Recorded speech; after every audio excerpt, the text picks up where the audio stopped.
بسم اللہ الرحمن الرحیم۔ السلام علیکم پیارے بچوں، کل تک ہم نے پڑھا تھا اصطلاحات نظم، جس کے سلسلے میں ہم نے یہ سوال نمبر 1 اور 2 جو کہ مطلع، مقطع، قافیہ، ردیف وغیرہ، ان کو اصطلاحات نظم کہتے ہیں، جو کل ہم کر چکے تھے۔ آج اسی سلسلے میں سوال نمبر 3 کی طرف بڑھتے ہیں۔ سوال نمبر 3 ہے مندرجہ ذیل الفاظ کے متضاد لکھیں۔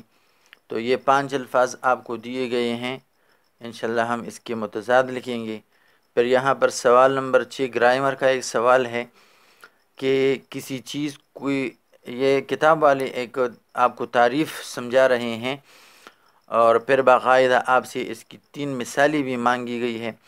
تو کہتے ہیں کہ کسی ایک چیز کو کسی خاص خوبی یا خامی کی وجہ سے کسی دوسری چیز کی مانند قرار دینا تشبیہ کہلاتا ہے۔ تشبیہ کسے کہتے ہیں؟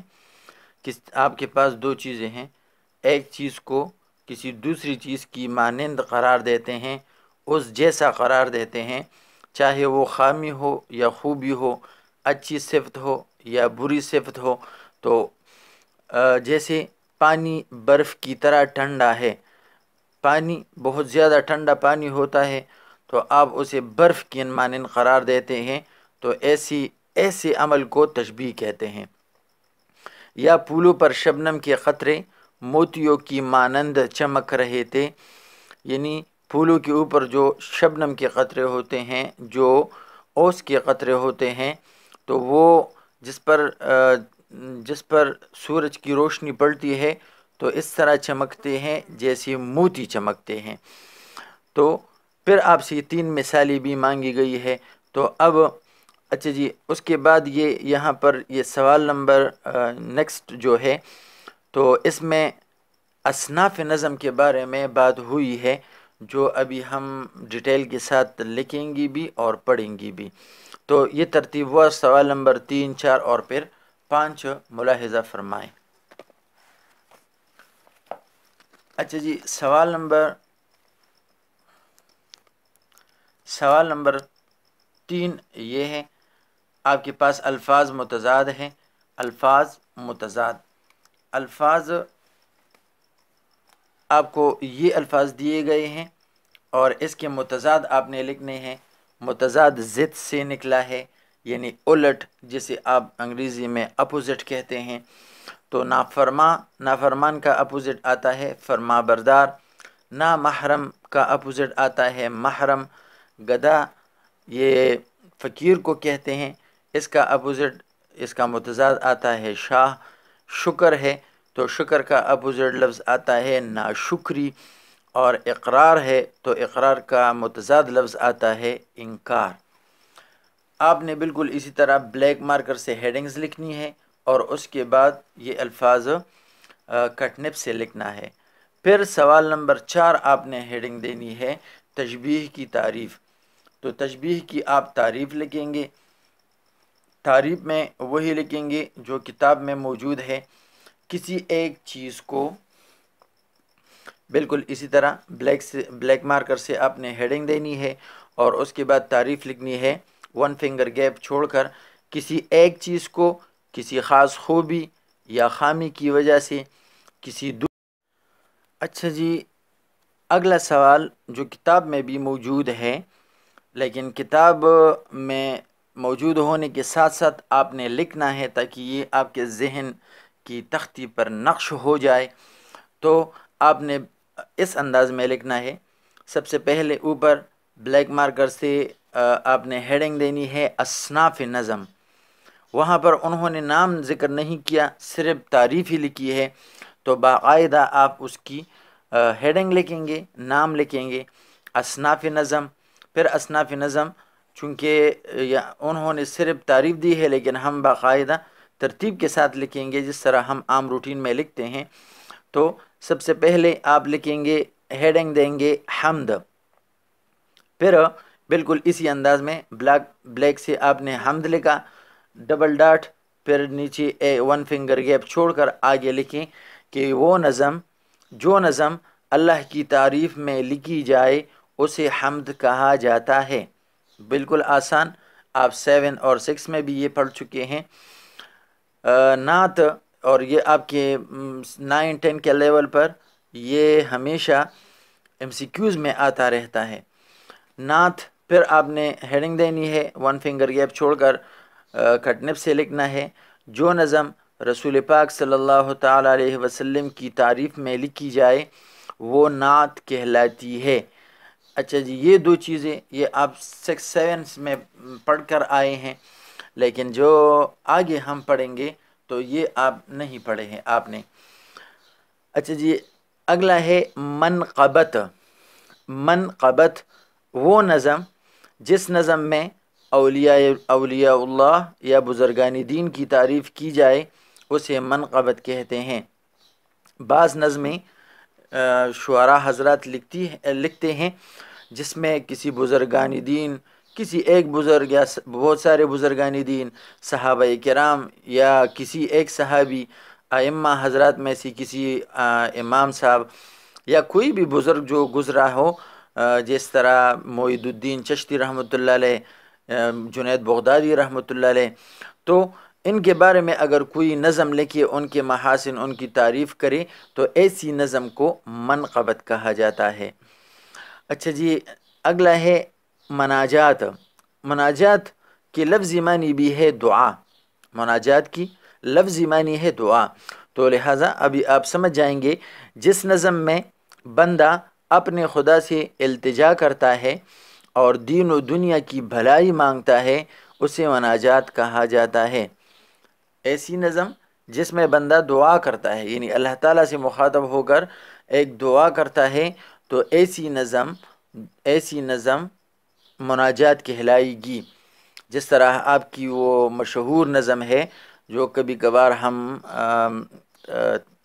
اسمبلی میں بھی آپ ترانے کی طرح پڑھتے ہیں، لب پہ آتی ہے دعا بن کے تمنا میری، زندگی شمع کی صورت ہو خدایا میری، تو یہ بھی ایک مناجات کی شکل ہے۔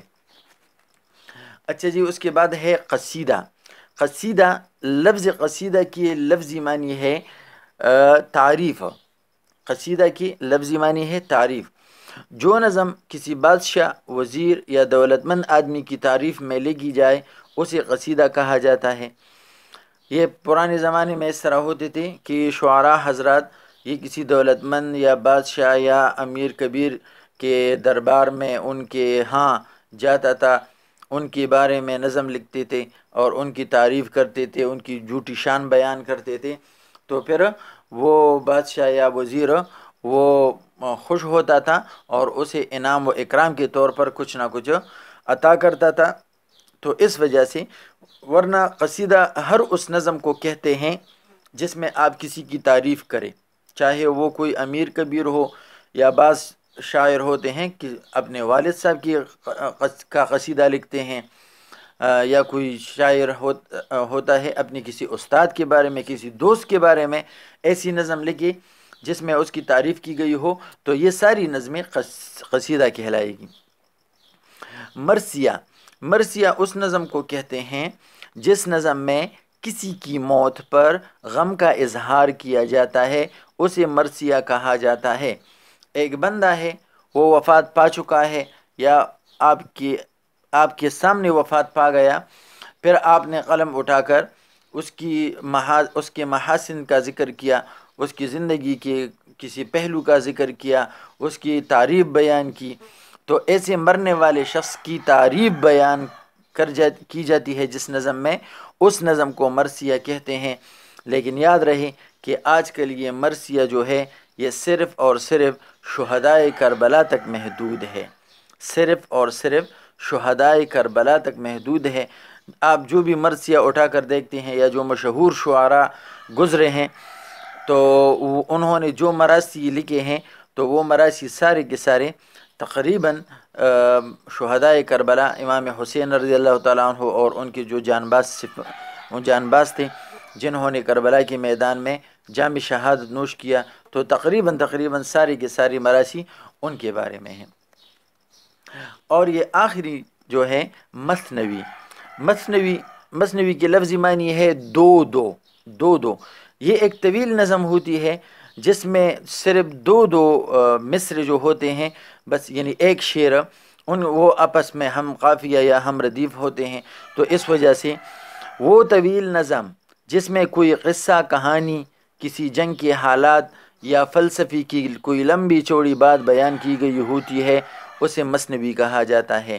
مثنوی وہ ایک طویل نظم ہوتی ہے جس میں جو شاعر ہوتا ہے وہ کوئی جنگی حالت بیان کرتا ہے، کوئی قصہ بیان کرتا ہے، کوئی حکایت بیان کرتا ہے، یا کوئی فلسفی کی لمبی چوڑی بات وہ آسان الفاظ میں بیان کرنا چاہتا ہے، تو ایسی نظم کو مثنوی کہا جاتا ہے۔